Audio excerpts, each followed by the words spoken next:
So the next guest speaker I'd like to call up is a young man who contacted us, and he is a student of the Humber radio broadcast program. So I'd like to introduce Zachary Priest.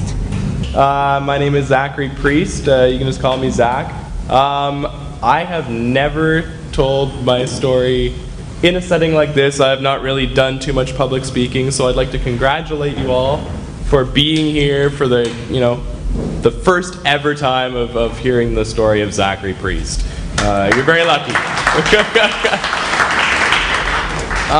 Where to start? Like I said, I have never done this before, so if I jump around a little bit, I apologize. But let's get right into it. So I am 21 years old. My birthday was just this Thursday. Yeah, and I am currently a student at Humber College for the radio broadcasting program. I just finished my first year, going on to my second year, taking an announcing pathway. So learning more on-air techniques and things like that. I was diagnosed when I was probably about 3 years old. It took them a little bit. They didn't really know too much what I had. A lot of doctors arguing about what's going on. But I was diagnosed with cerebral palsy. So it is a brain condition. It affects the stiffness of my muscles and my motor skill functions. I was luckily enough unaffected neck up, and that doesn't really happen too often, or at all. I'm a very rare case. So it's all arms and legs. But otherwise, I have very well made do. I am extremely lucky as well with my parents and my extremely great network of friends. I have never lived a disabled life, and I can say that pretty strongly. Not to say that there's anything bad of living a disabled life, it's just that was the way that my parents raised me, really. I was born this way, so really there's nothing, we were told nothing you can do about it, so why dwell on it? This is going to be my life, and that's just going to be the way it is. So my parents are divorced, so I spent time in between living in a few different places. But I guess we'll start when I was 7 years old. I'm just going to tell a few stories just so you guys can get an idea of who I am as a person and just my life. So I remember being 7 years old, living, my dad was living up in Brooklyn, Ontario, which is just outside of Whitby. It's a pretty built-up area now. It's got a lot of subdivisions and things like that, but we were in one of the first subdivisions, and it was just farmland otherwise, and construction land and all that kind of stuff. So I was 7 years old, lived in apartments most of my life, and I remember waking up that morning, one of my, second weekend living in this house, and I used to go see my dad on weekends, and I'm eating breakfast, and my dad tells me, "Oh, there's kids playing in the driveway across the street. All right, after breakfast, you're gonna go meet them." Gonna go meet them? I don't even know. I'll go meet them when I want to meet them. No. I'm gonna plop you in your chair because we didn't have a ramp inside the house at that point in time, and I was a little kid enough. My dad could pick me up with one hand. And he goes, "Well, you can either stay outside until dinner time alone, or you can go meet these kids." So I'm gonna go meet these kids, and that turned out to be a huge turning point in my life. It's okay, no worries. So yeah, it turned out to be a huge turning point in my life. The kid I met out there, his name was Michael, and I have been best friends with him ever since. We've been extremely close, and I've been on a ton of ridiculous adventures. And yes, I call them adventures just because that's what they are. For example, the first day that we ever met, the first idea that we had was to decide that we were going to fly a kite in the middle of a not windy day in a subdivision by tying a kite to the back of my chair and driving down the side of the highway.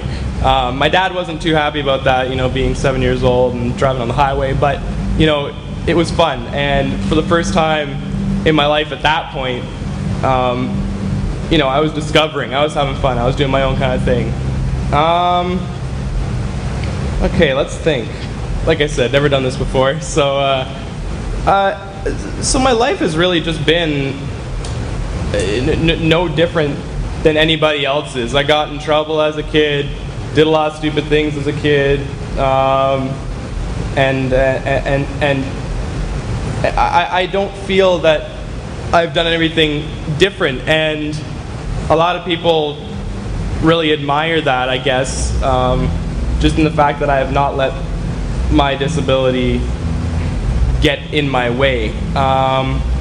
When I was, like I said, my parents were divorced, and at one point in time, my mom was just living in Bolton, which is it's still in Peel Region, up near Caledon, and my dad was still living in Whitby, so literally on two complete opposite sides of, you know, the town, of the GTA, right? And at this point in time, they're like, all right, you're like 14, you can like get to your dad's house on your own, you can come back on your own. And I'm like, that's 3 city districts across.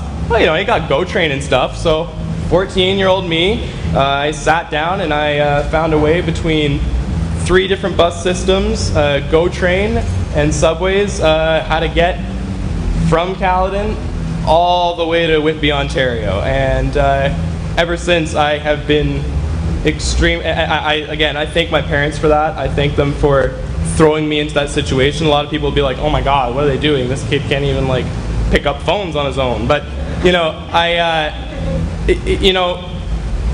you know, I've always seen it like, you know, some people are like, are you afraid that your kid's gonna get abducted? Who's gonna pick up the 300-pound chair, right? I'm seatbelt to it, right? So that's never been a worry.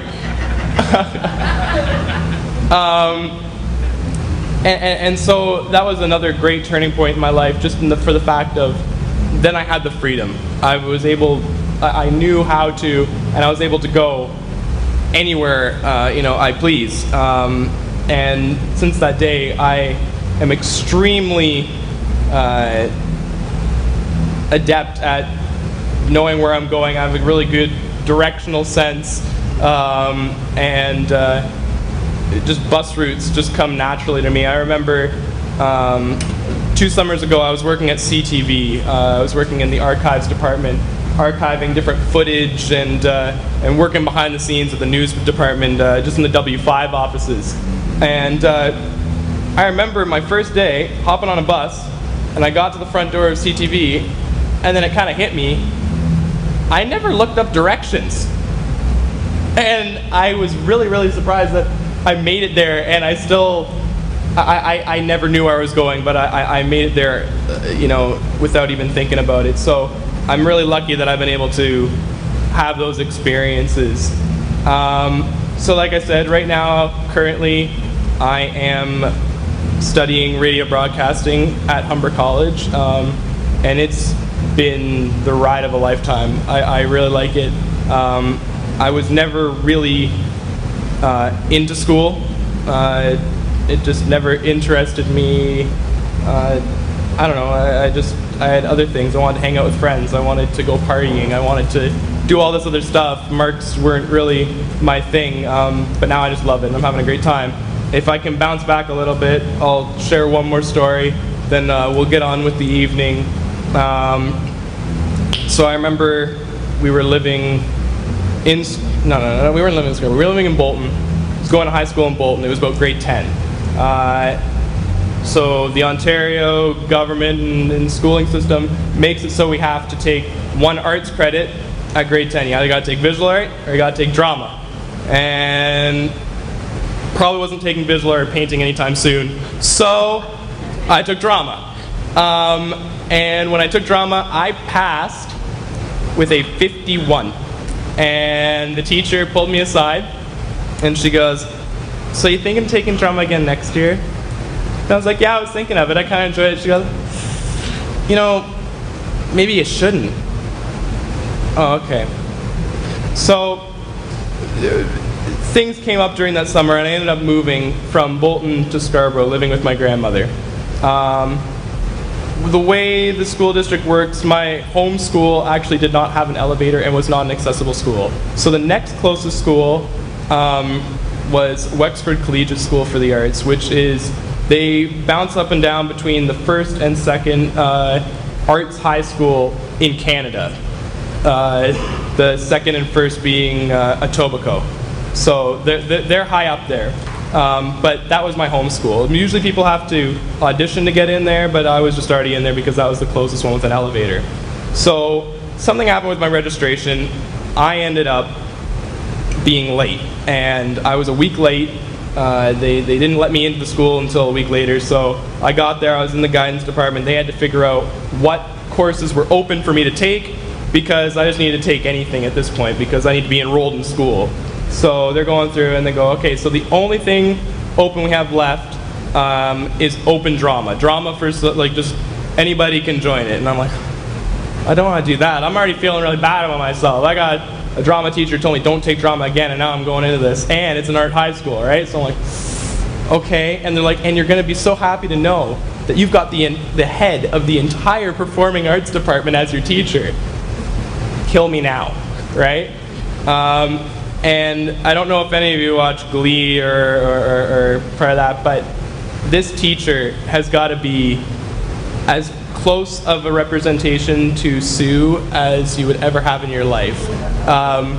She, to people that don't know her, is an absolute living hell. And you do not want to get one step close to her, thus you will get burned. So, you know, I walk into class and it's just a wall of intimidation. I have no idea what to do at this point, and I'm in a school of people full of, you know, people that want to be in this position, and I'm just kind of sitting there. And yes, it is an open class, anyone can go to this drama class. And first day I get no introductions, no hi, my name is Miss. She goes, you're in that group. So I go, I can't remember what I made a production on. She made me write something and perform it. I did it. And I remember performing that day, and she goes, I need to talk to you after class. So I'm sitting there, I'm nauseous, I'm feeling like I'm going to puke. I'm like, man, it's like my first day and I'm going to get like kicked out of school or something like that, right? So she brings me to the back and she goes, what are you doing in my class? Oh, I had to be here. Yeah, why are you still here though? Because I was told to be here. No, I want you in my advanced program. I'm going to make you an actor. So I spent the next 3 years of my life studying acting, fell in love with acting, fell in love with theater. It ended up being the best courses of my entire high school career. It probably kept me in high school, if I'm going to be honest. It was the one thing that I really enjoyed going to. And yeah, so I tell that story just because it's not a disability story. I think all these stories I'm telling aren't disability stories because that's just not really me. And I think that's what is fantastic, is that, you know, you don't want to be written down by your diagnosis that you're just, I'm Zachary Priest, right? Now, going into radio, I went into radio because I love music. So I'm going to leave you with a really, really cheesy quote, just because it's what I live by. And I most recently just decided, I'm like, yeah, okay, yeah, this is what, these are words to go by, and I think everyone should be go by them. But Trooper said, we're here for a good time, not a long time, so have a good time because the sun can't shine every day. And, you know, I think that's excellent words to live by, because what are you doing in life if you're not having a good time? Am I right? So I hope for the rest of the day you're having a good time. And sorry for coming up here and rambling on. If you have any questions, if you want to talk to me, I'll be around for at least another good hour or so. And I'd love to talk. I'm more of a conversationalist than a presenter. So yeah, have a good day. Thank you.